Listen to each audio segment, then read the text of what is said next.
Siempre hay que confirmar con seguimiento de orina. Tipos de hematuria tenemos inicial, terminado, total. Es la prueba de 3 vasos que nos lleva a puntuación. Y esta prueba de 3 vasos, lo que nos importa es acá sí que sugiere lo más cercano: uretral o prostático. Si es terminal, vesical. Y si es total, esto ya nos indica un problema renal. Es la prueba de 3 vasos que se hacía antiguamente. Actualmente se hace eso, no se hace, pero nos importa mucho desde el punto de vista semiológico cómo es la característica de la hematuria. Ahora, según su duración, transitoria y permanente. La transitoria pues, puede deberse a, actividad sexual, fiebre, ejercicio. La permanente hay que tratar nosotros de definir por qué es permanente. Ya no podemos hasta definirlo en la primera reunión. Según la cantidad, tenemos macrohematuria y microhematuria. Macrohematuria cuando es evidente, se ve el sangrado, más de 100 hematíes por campo. Lo que es causas de hematuria, hay múltiples, hay desde infecciosas, litiasis, tumores y otros, traumatismos, tuberculosis, cuerpos extraños, un infarto renal. Según las causas urológicas, las no urológicas, que digamos en cierto grado se ven menos, pero nos traslocan un poco más de patología glomerular, como son por hipercalciuria, hiperuricosuria, nefropatía por IgA, Alport, glomerulopatías, lupus, vasculitis, síndrome hemolítico. Acá es donde nosotros tenemos que definir característicamente dos: hematuria glomerular o no glomerular. Los fármacos, muchos de los medicamentos, dentro de los cuales están habitualmente estos medicamentos que puedan generarnos un cambio de lo que es la coloración de la orina. Falsas hematurias, cuando podemos consumir nosotros setas, remolachas, moras, o uso de algunos fármacos. La nitrofurantoína es uno de ellos. Y también podemos tener pigmentos endógenos por una mioglobinuria, una hemoglobinuria, por porfirias, uratos. El diagnóstico específicamente se basa, igual que en todo semiológicamente, en los antecedentes, si hubo traumatismos, si hubo infecciones, si hay dolor relacionado con lo que hemos estado hablando anteriormente, si es macroscópica o microscópica. La exploración física, tenemos que nosotros, igual que cualquier otra persona, tratar de verificar pues, funciones vitales y el resto de examen físico que se realiza en el paciente, ahondando lógicamente en lo que es pues, la exploración renal para definir si hay masas, un globo vesical o alguna alteración en cuanto a la forma. También tenemos que ver nosotros las pruebas complementarias. Dentro de esto ya hemos hablado cómo es inicialmente, cómo es posteriormente. Al inicio se trata de hacer lo básico: orina, sedimento, cultivo, proteinuria, una radiografía, una ecografía básica. Y ya posteriormente podemos hacer estudios de citoscopía, urografía intravenosa, arteriografía, biopsia renal o citología de orina. Siempre hay pasos para poder nosotros manejar lo que es la hematuria. Lo más importante acá es que definan por lo menos con lo básico, dentro de esto, por lo menos el porcentaje de granocitos, el porcentaje de hematíes dismórficos y el porcentaje de acantocitos. Para hematuria glomerular, para la parte renal. El resto ya nos permite ver si es que hay un daño o alteración a nivel del sistema urinario. Ahora, cuando derivar al nefrólogo, habitualmente cuando es una hematuria glomerular. Asimismo, el tratamiento es variable según la causa, el motivo. De acá nosotros tenemos que definir que, a ver, esto creo que no está acá. Ahora tienes plumoncito. Sí. Los hematomas deben entender que nosotros tenemos que verificar específicamente si es de origen glomerular o no glomerular. Les voy a hablar solamente de la glomerular. ¿Ya? Yo estaba perdiendo. Ahí. Ya.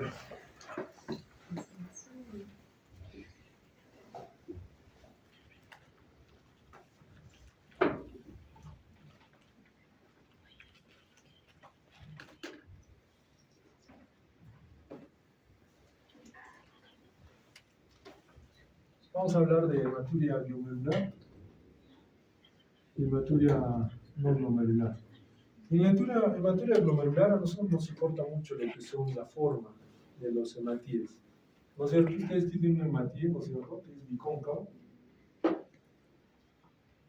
Esta forma es importante que se conserve dentro, digamos, de la orina cuando es una hematuria no glomerular.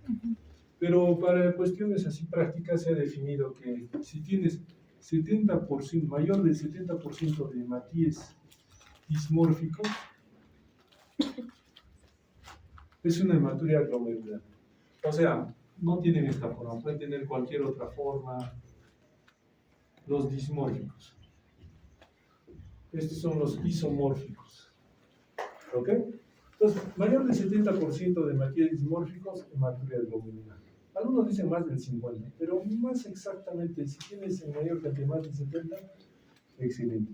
En hematuria no glomerular, cuando tienes más del 70% de hematíes isomórficos. ¿Ok? Ese es el hematíes. Ahora, cuando hablamos de cranocitos, los cranocitos característicamente son de patologías glomerulares. Cuando les hablo del glomérulo, acuérdense que estamos hablando simplemente de esto. Conjunto arterioso. Glomérulo.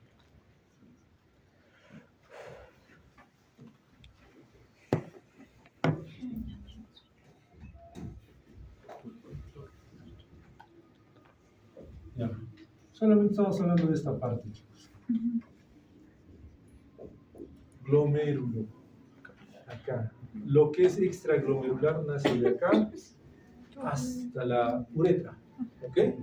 Eso tienen que definir bien. Entonces, la hematuria glomerular es importante para la parte nefrológica. ¿Por qué? Porque si hablamos de una glomerulopatía, y estamos hablando de una enfermedad un poco más seria.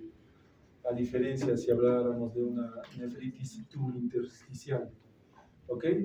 Lo segundo, como les decía, es el porcentaje de cranocitos. Debe ser mayor del 15%. Mayor del 15% cranocitos. Si acá son mayor del 70% de hematíes isomórficos, pues los cranocitos no deben de estar. Puede haber, pero va a ser en menor cantidad, 5 o 2%, ¿no es cierto? Y en lo que es acantocitos, mayor del 5% de acantocitos. Entonces, nosotros debemos de solicitar eso en laboratorio. Doctor, señor laboratorio, ¿cuánto porcentaje de células dismórficas, cuántos porcentaje de cranocitos, porcentaje de acantocitos? Si esto sale en esos valores, estamos con mayor sospecha de una hematuria glomerular. Característicamente, ¿qué más nos acompaña? Solamente es hematíes. También lo que es la proteinuria. Proteinuria. Si tienes porcentaje de ya células dismórficas, hematíes dismórficos más proteinuria, hay una sospecha más alta que tengas una hematuria glomerular. La proteinuria, claro, mientras más alta sea, hay mayor sospecha. ¿Puede haber proteinuria en hematuria no glomerular? Sí, pero es bien baja, ¿ya? Algunos dicen que es menos de 1 gramo. Acá, mientras más alto sea, excelente, mayor de 1 gramo. 1000 miligramos, ¿ya? Entonces, la proteinuria característicamente acá no debería haber, no debería. En el peor de los casos se acepta. Pero nosotros, por convencionalismo, por lo menos tenemos que diferenciar que sea un valor normal o un valor menor a 500. ¿Ok? ¿Por qué? Porque tampoco nosotros nos vamos a regir estrictamente a lo que es un valor, digamos, ya un poco más específico. Considerar que la hematuria no glomerular, si tú por ejemplo haces cantidad de proteínas en sangre, dime, y está sangrando el paciente, ¿no vas a tener una falsa proteinuria? Vas a tener una falsa proteinuria. Si ves sangrado, es una falsa proteinuria. Característicamente, la proteinuria, para tener una hematuria glomerular, tiene que ser una proteinuria. ¿Qué tipo de proteinuria es? No hemos visto todo eso. Una proteinuria específica, una proteinuria a base de albúmina. La albuminuria es más específica de una glomerulopatía. ¿Ok?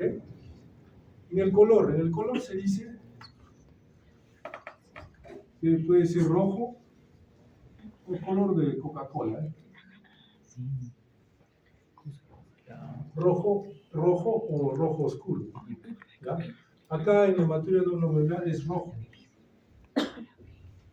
¿Ya? Pero hay algo que los diferencia. Esto es sin coágulos. Y esto es con coágulos. ¿Por qué? Muy simple, pues. Una hematía que ha pasado el glomérulo, que ha pasado densidades alteradas y pH alterado, ¿podrá formar coágulo? No. Diferente es que en una hematuria no glomerular, en la uretra, se empiece a formar sangrado, no va a estar alterados los factores de coagulación. Acá es con coágulos, ¿no? ¿Y qué más? A ver, lo más importante. Algo más, el grupo que anotó. Sería lo más importante, ¿eh? Ahora, de patologías, como dice su glomerulopatías primarias o secundarias. ¿Ok? También puede haber también enfermedades congénitas, claro, tutelar porque no una glomerulopatía universal. En cambio, en las hematuриas no glomerulares, acá puede estar infección del tracto urinario, nefritis tubulointersticial agudas o crónicas, hiperplasias benignas de próstata, cistitis crónicas, cualquier cosa que sea uretritis, urolitiasis, cualquiera de esas patologías que no pertenezcan a este grupo. Acá. ¿Ok? Porque tenemos nefritis tubulointersticial. La nefritis tubulointersticial será este nivel. Las infecciones agudas pueden generar por un ramo, una reacción adversa medicamentosa puede generar una nefritis tubulointersticial aguda. ¿Ya? Y eso puede hacer que haya exudación, que pase del intersticio acá a la luz tubular, lo que son hematíes. ¿Ya? Así es como nosotros tenemos que diferenciar lo que es la hematuria, a grandes rasgos, es lo más importante. ¿Ok? ¿Alguna pregunta en eso? ¿Alguna pregunta en eso?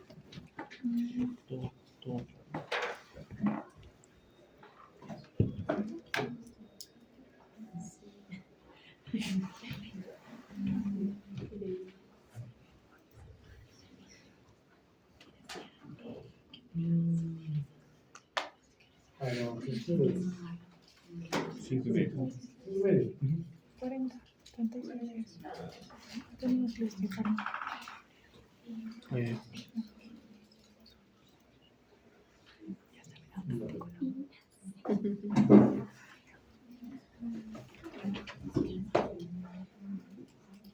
En proteinuria hay que tomar en consideración los valores. Siempre les voy a hablar de la proteinuria en el sentido de que las proteínas ya se deben, ¿por qué? Porque ya hay una alteración de la barrera de filtración. Hay una variedad de proteinuria realmente. La que más nos importa es la proteinuria específicamente asociada a lo que es la albuminuria. ¿Por qué? Porque la albúmina pues es parte del plasma. Entonces, ya me significa que si ha pasado albúmina del plasma a nivel glomerular y tubular, y esto indica no haya daño pues, de la barrera de filtración. Entonces, para la proteinuria, pues se tiene que hacer screening en todo este tipo de patologías: diabético, hipertenso, síndrome metabólico, autoinmune, infecciones urinarias, cálculos, obstrucciones, neoplasias. Cuando hay reducción de la masa renal, los pacientes que tienen pues, un riñón pequeñito, también puede ser en algunos casos de pacientes ancianos. Y es que la proteinuria solo es una translocación de un daño que pueden marcar mayor gravedad del caso. Por ejemplo, tenemos proteinurias aisladas. Las proteinurias aisladas pues, se pueden dar en algunos casos, algunos le decimos proteinurias fisiológicas, ¿no? Tienes fiebre, has hecho mucha actividad, bueno, en cuenta después de hacer mucha actividad van al servicio higiénico y espumitas, ¿sabes? Entonces dirán, estoy mal. No, eso es parte pues, de la actividad que has hecho, que ha generado una mayor hiperfiltración. ¿Por qué? Porque estabas haciendo actividad física y hasta en eso nosotros tenemos valores para poder ver si es que es de rango patológico o no, si es persistente o no persistente. En acá normalmente pues no se debe pasar proteínas y si pasa debe ser un valor menor a 150. La variedad de excreción también tenemos que ver fuera de la proteinuria, la albuminuria. La albuminuria tiene rangos, como le estaba diciendo en la clasificación, de 30 a 300. Mire, imagínense que el valor normal dice que es menos de 20 en albuminuria. Pero si es menos de 20, ¿por qué el doctor me dice que menos de 30 es albuminuria leve? Si es normal. Y nos dice la bibliografía que albuminuria moderada es de 30 a 300 y albuminuria grave o severa es mayor de 300. No entiendo. Es que es muy simple definir eso. Cuando uno tiene ya una patología, recién entra la clasificación, en cierto grado. Entre comillas, si para cada uno la albuminuria es normal hasta 20, entonces siéntase tranquilo, pero diferentes. Doctor, soy hipertenso y tengo albuminuria de 25. Ya es un riesgo para el paciente hipertenso tener una albuminuria de 25. ¿Por qué? Porque, entre comillas, te estaría indicando de que hay un problema glomerular a expensas de una patología de fondo. Igual en los diabéticos, ¿ya? Ahí toma su relevancia recién la albuminuria. En pacientes sanos, normales, pues no. En ellos habitualmente se espera un poco más, digamos, valores más complejos. Aquí está, miren, la albuminuria moderada de 30 a 300. Entonces, esto se habla mucho en lo que es nefropatía diabética, porque dentro de la nefropatía diabética se ve que el daño precoz se mide en albuminuria. Mientras más albuminuria tengas, mayor va a ser el daño para que puedas llegar a una enfermedad renal crónica. Acá, por ejemplo, mayor de 300, severamente aumentado. Albuminuria, otra vez estoy viendo. No estamos hablando de proteinuria. Proteinuria, proteínas en general. Albuminuria, solo albuminuria. ¿Ya? Entonces, resulta específico para que nosotros tomemos albuminuria en orina de 24 horas en nuestros pacientes con todos los factores de riesgo que anteriormente se ha descrito, ¿no es cierto?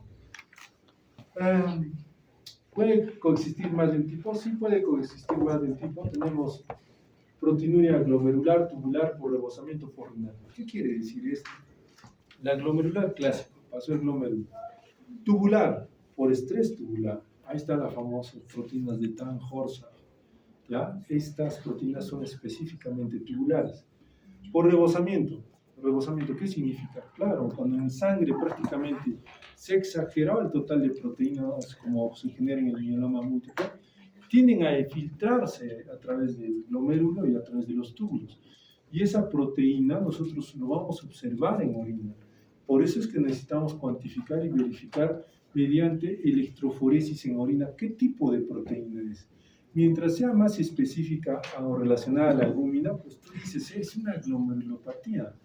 Mientras es más específica a otras, puede ser de tipo tubular o por sobrecarga a nivel sanguíneo, como es el caso de las hepatitis monoclonales, y estás tú mismo dando el diagnóstico, ¿no es cierto? Entonces, es importante no solamente quedarse en la cabeza de decir, sí, yo tengo proteinuria de orina 24 horas, sí es una glomerulopatía. No, hay que hacer una electroforesis en orina. La electroforesis lo que trata de determinar es qué tipo de proteína es la que está en la orina. También hay electroforesis en sangre. A nivel glomerular tenemos muchas de estas patologías que afectan al glomérulo, pero a nivel tubular tenemos que observar pues, que característicamente hay otras proteínas de cadena ligera, puede haber también las beta-2 microglobulinas. ¿Ok? Y esto se debe por unas alteraciones en la reabsorción, o sea, se altera la reabsorción tubular y se excreta en mayor grado estas proteínas. Por rebosamiento, como les decía, sobreproducción de proteínas, cadenas ligeras en el mieloma múltiple, mioglobinas en rhabdomyólisis, hemoglobina en hemólisis. Por renales, acá pues podemos tener por un estrés inflamatorio a nivel tubular intersticial. Como les decía, así como el hematíes sale, ¿no es cierto? Este hematíes así como el hematía sale por un problema intersticial, la nefropatía intersticial, igual pueden pasar los leucocitos, ¿ya? Los leucocitos también pasan a macrófagos y ahí podemos tener pues indirectamente mayor excreción, ahí como vean, ¿no? Leucoeritrocituria en las posrenales, entonces por un daño específicamente a nivel de vasos. Acá las proteínas, las glomerulopatías primarias habitualmente, que nosotros vamos a tocar más adelante, ya les dije, las primarias son específicas de un daño propiamente del riñón. Las secundarias son ya por un daño extrarrenal. Nosotros tenemos que definir que toda proteinuria, tipo albuminuria, o proteinuria específica, o selectiva es el nombre más propiamente dicho, proteinuria selectiva, que tiene que ver con la luz. A diferencia de la proteinuria no selectiva, nos van a marcar probablemente glomerulopatías primarias, ¿ya?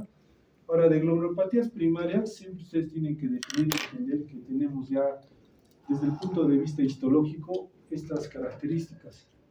A diferencia de las secundarias, las secundarias, por cualquiera de estas enfermedades, pueden tener una similitud histológica con cualquiera de estas. La intención de hablar de proteinuria selectiva por albúmina es de que algo grave ha ocurrido, como les decía. Cuando hay proteinuria a nivel glomerular, ¿qué parte del glomérulo se ha dañado?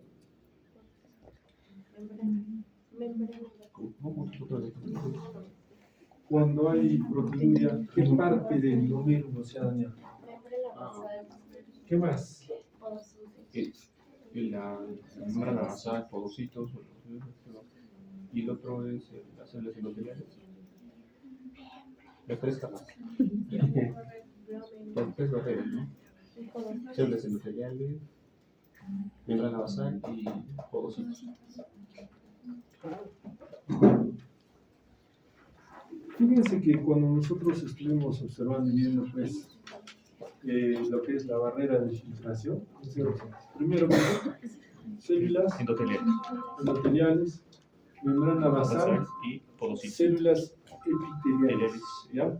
Y de las células epiteliales nos importa mucho lo que es las células epiteliales viscerales o parietales. Aló, clase. No. ¿Por qué?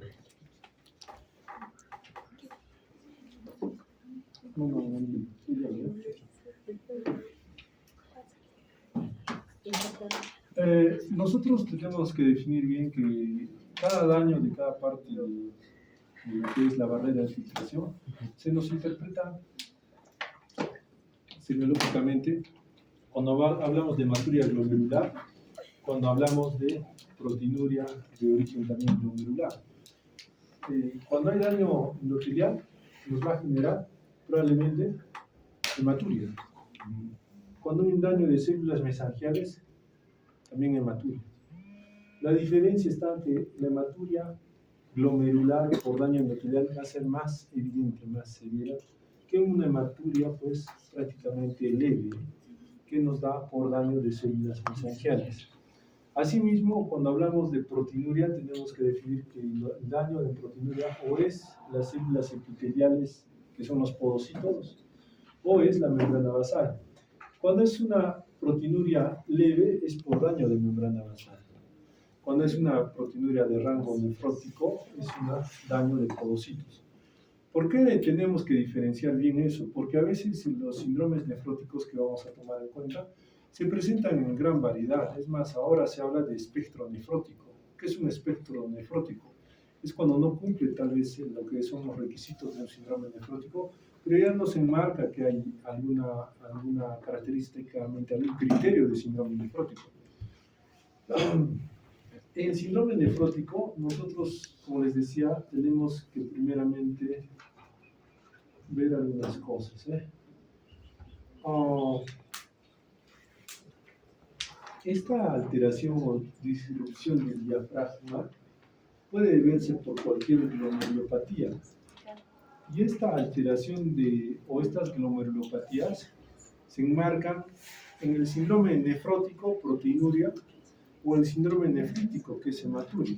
Entonces, ya les decía, ¿por qué es importante que nosotros sepamos eso? Porque el síndrome nefrótico, que tiene que ver mucho con proteinuria, acá habitualmente no están las glomerulopatías proliferativas, están las glomerulopatías no proliferativas. O sea, cuando hablamos de proliferativas y no proliferativas, decimos las no proliferativas son aquellas que no van a generar, ¿qué cosa? División celular. Son aquellas que no van a generar, ¿qué cosa? Expresión de factores de crecimiento. ¿Ya? Entonces, por eso está a la cabeza de cambios mínimos. Cambios mínimos es, tú ves esto y dices, no hay nada, no se ve nada, es cambios no proliferativos. O sea, no proliferativa, no se ve nada, no hay proliferación endotelial, de podocitos, no hay proliferación mesangial, no hay nada que te diga, oye, es una glomerulopatía tipo, es una glomerulopatía primaria, no, nada. Entonces, agárrense de los cambios mínimos. A diferencia de una glomerulopatía proliferativa, por ejemplo, tenemos, por ejemplo, una glomerulopatía proliferativa sería una membrana proliferativa.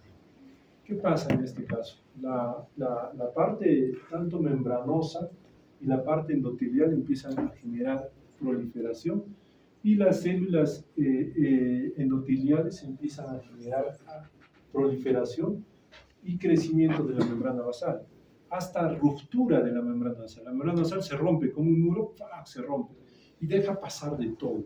Entonces, al tener una proliferativa, nosotros nos enmarca que es un daño específicamente hematúrico. Claro, he hablado de membrana basal, ¿no es cierto?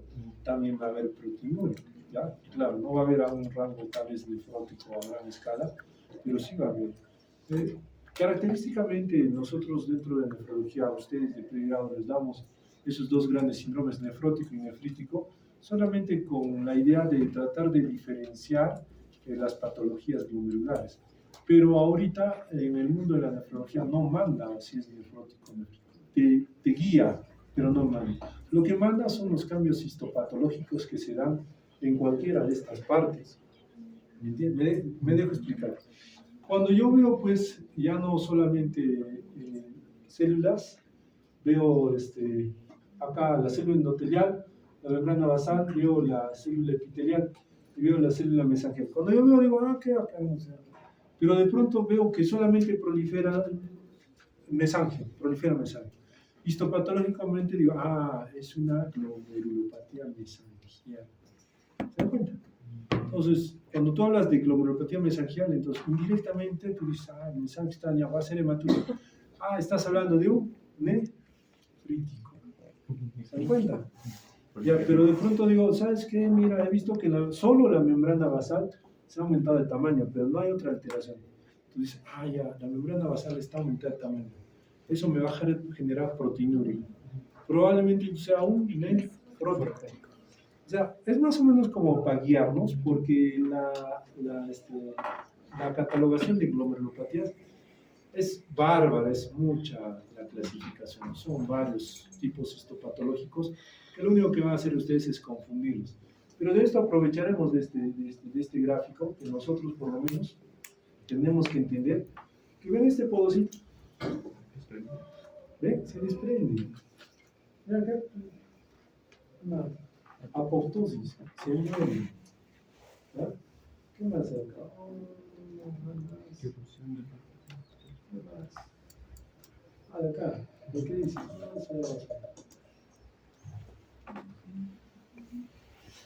Antes, algunos pequeños términos, por ejemplo. Hipercelularidad glomerular. Lo que les decía, ¿qué estamos hablando? De las glomerulopatías proliferativas. Asociado a glomerulopatías inflamatorias. Son las peores, son las más severas, ¿ya? Donde hay una proliferación endocapilar. Término quiero que escuchen. Endocapilar. De las células endoteliales. A partir de células mesangiales y endoteliales. Proliferación endocapilar. Para que se recuerden, miren. Acá está en el gráfico, sino que no lo han visto. ¿Ve? endotelio Entonces y sería mesangia. nitrítico. Proliferación. División. Hiper. ¿Se da cuenta? Hematuria. ¿Ya? Daño. Es que les tengo que explicar así para que más o menos entiendan. Miren, como es un proceso, una glomerulopatía proliferativa, como es una glomerulopatía inflamatoria, miren lo que hay. Infiltración de Leucocitos. leucocitos, proliferación extracapilar a partir del epitelio parietal. Ustedes dirán, doctor, ¿dónde estás? ¿Cómo se come? Esto que ven acá son las células epiteliales parietales, pared, que forman la cápsula de Pupila. Ah, muy bien, entonces, doctor, solamente cuando nosotros nos dicen existe proliferación endocapilar a partir de células mesangiales endoteliales, pero también hay una proliferación extracapilar, extra, fuera, capilar. ¿Quién está afuera? Las células epiteliales parietales. Ahí nos habla, doctor, de lo que es hipercelularidad glomerular asociado a procesos de glomerulopatías inflamatorias, o lo que propiamente se dice glomerulopatías proliferativas. Bueno, lo que les decía a ustedes, cuando hay una proliferación celular extracapilar, ¿qué ocurría?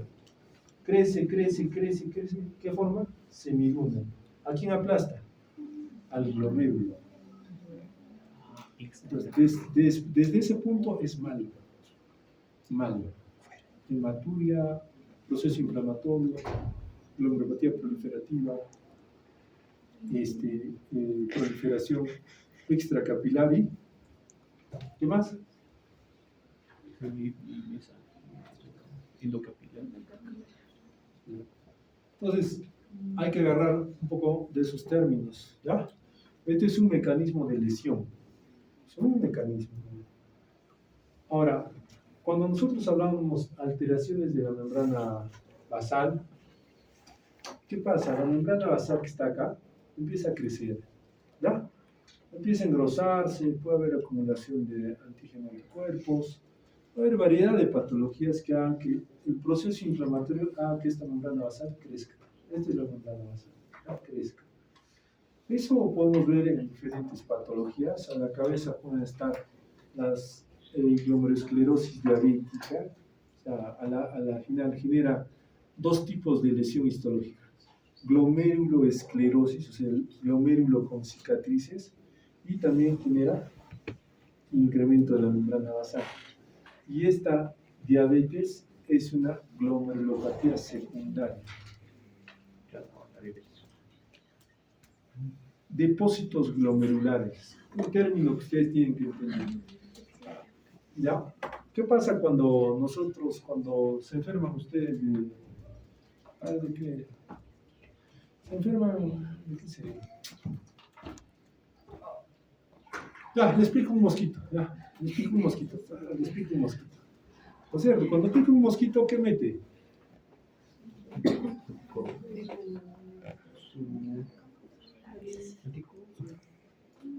Se junta la sangre tuya con la saliva del mosquito.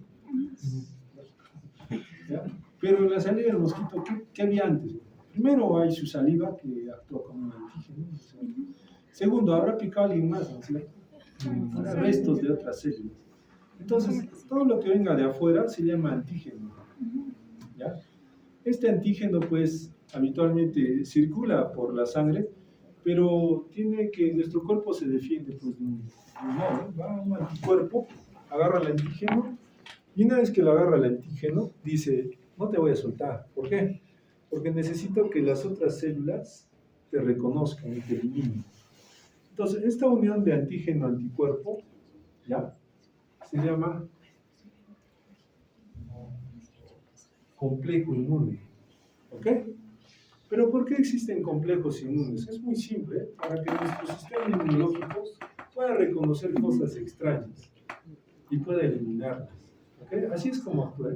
Lo mismo, entra un parásito, ustedes están diciendo, si come al lado de la tía veneno, es lógico. Su parásito van a tener. Entra un parásito y ¿qué ocurre? Es lo mismo. Parásito está en tu intestino, ¿qué ocurre? Igual salen las células de la defensa, lo agarran al parásito, se unen a él. ¿Para qué? Para que vengan otras células y lo traten de destrozar, ¿no es cierto? Es la idea, ¿ya? Pero a nivel plasmático o sanguíneo, nosotros pues se nos maneja con complejos inmunes. Entonces un complejo inmune, que es formado por un antígeno y un anticuerpo, específicamente pues dentro de un sistema inmunológico normal, es de que lo reconozca el antígeno, venga a nuestra pichana, ¿no es cierto? Nuestros macrófagos, nuestros leucocitos, agarren el resto celular o el resto bacteriano o viral, agarren y lo fagociten y lo maten, ¿ya? Pero eso es pues bueno, ¿eh? Es bueno, pero ¿qué pasa cuando los complejos, ya digamos al día se formaron 50 complejos? Tu sistema inmune dice, maten a los 50. Pero ¿qué pasa cuando hay hartos complejos inmunes? 1.000.000. ¿Qué va a pasar? 1.000.000. Exagerado. Y el sistema inmunológico decía, ok, te reconozco, ven célula, digiérelo así, empieza. Pero dice, oye, ya no tengo por quién más, nadie más puede matar o puede reciclar todo esto. Entonces ahí se forman depósitos. ¿Ya? Ahí se forman depósitos cuando exacerban los complejos, los depósitos. Y es lógico que cuando ustedes han visto la estructura que se les ha mostrado acá, los complejos antígeno-anticuerpo, complejos inmunes van a estar en la luz vascular. Y si hay en exceso, ¿qué va a pasar? Se van a acumular en esta luz capilar. ¿Ya? Y pueden hasta atravesar y acumularse acá en la membrana basal.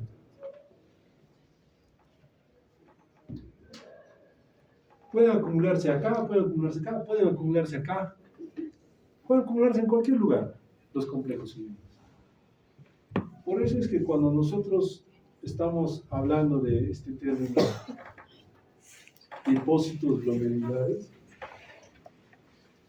no solamente podemos tener pues que estos depósitos de antígeno, anticuerpos sean restos bacterianos, celulares. Acuérdense que tenemos los famosos DAMs y los famosos PAMs, proteínas asociadas a daño y proteínas asociadas a peligro, ¿no es cierto? ¿Ya? ¿Cuál de ellos es bacteriano o viral?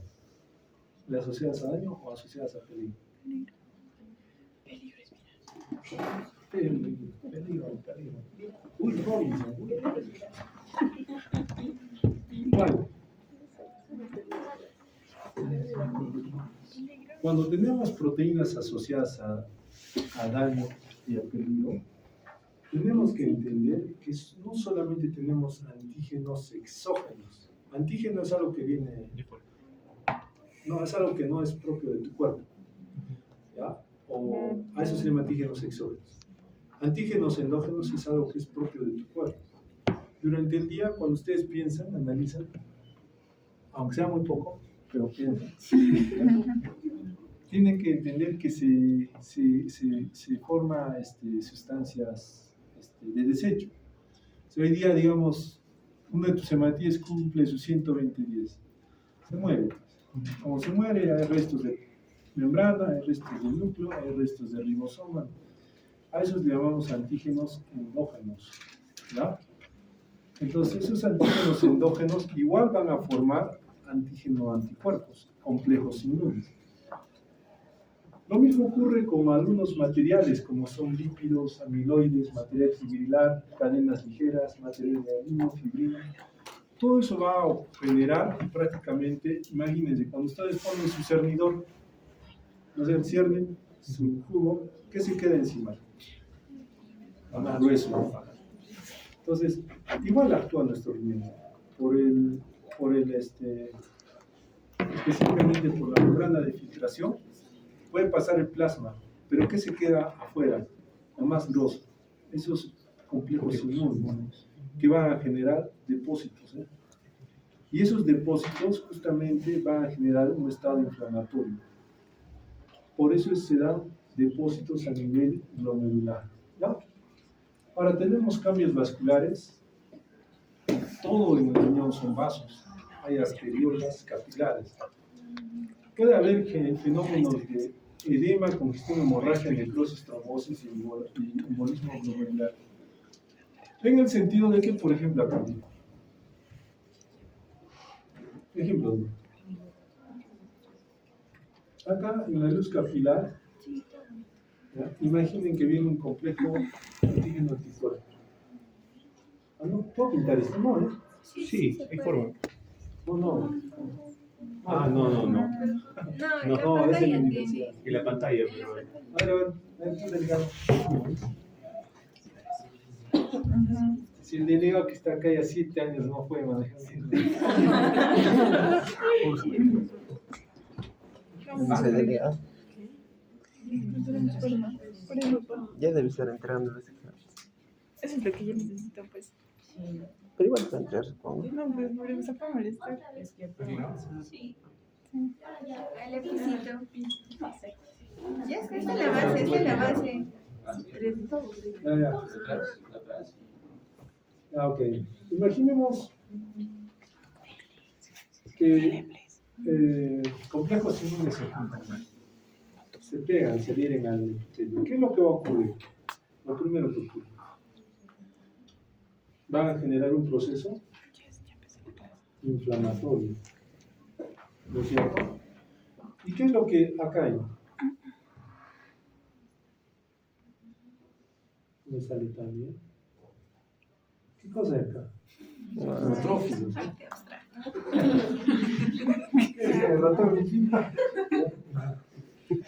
Hay neutrófilos. ¿Y qué es lo que va a detectar? Va a decir, mira, acá hay un proceso inflamatorio. ¿Y qué va a activar? La cascada de inflamación. ¿No es cierto? Y como va a activar la cascada de inflamación, ¿qué va a traer? Más neutrófilos. Linfocitos, ¿qué más? Macrófagos, ¿qué más? Mantener quilosis que le dicen. Todas tus células que probablemente tengan que contener un estado inflamatorio. Y cuando vienen estas células, ¿qué van a hacer acá? Van a decir, oh, Dios, hay una inflamación, ¿qué hacemos? No pueden. Van a tratar de contener. ¿No es cierto? Van a tratar de contener. Acá hay algo que necesitamos fagocitar, eliminar, tratan de contener. Pero, ¿qué va a generar esta contención? ¿Qué va a producir?